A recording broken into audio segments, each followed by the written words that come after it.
Дагы бир кызыктуу чыгарылыш сиздер менен Тимурлан Мелисбеков. Жергиликтүү кеңештин сессиясы кандай өттү? Кимдер катышышты? Кандай көйгөйлөр көтөрүлдү деген суроолорго жооп аласыз. Акырына чейин биз менен болуңуздар. Анда эмесе баштадык.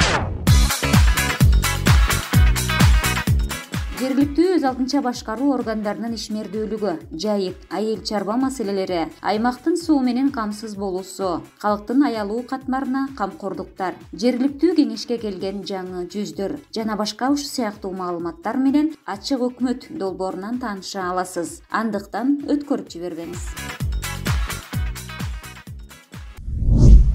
Жергиликтүү кеңештин депутаты Күмүш Жумалиева сессия тууралуу өз оюн билдирди. 18 августта Могол айылдык кеңешинин депутаттарынын жыйналышы 4-чү сессиясы болду.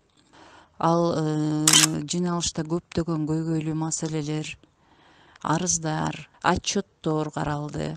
Депутаттар жакшы сунуштарды киргизип ачты, көйгөйлүү маселелерди киргизип ачты. Бизде баягы эле таза суу маселеси, аларда мына буйруса чечилгени калды. Жакшы жактары, жакшы нерселери болуп атат. Жергиликтүү кеңештин депутаты Кадича Жумабаевага чалып, жергиликтүү кеңештин сессиясы кандай өткөнүн сурадык. Комитет карап чыгайлы дедик. Ремонттор кандай болгон, детсад, мектептин ремонттору, эмнеси жетишпеген жери болсо, комитет карап айтабыз дедик. Андан кийин күн тартиби боюнча 6 айлык отчетун уктук. Айыл өкмөттүн ар түрлүү маселелери болду. Ушул Кеңештин төрагасы Абдулаким Мамарасулов өз оюн билдирип кетти. Сессияда көп маселелерди карадык. Мен саат 10-дан өтүп 10:30 баштадык.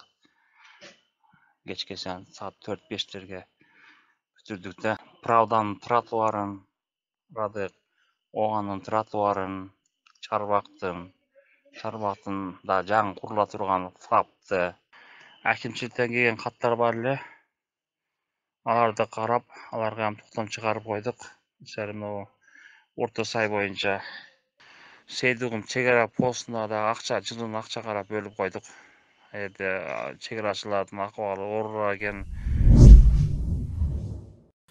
Микрофондо Тимурлан Мелисбеков болду. Кайрадан көрүшкөнчө.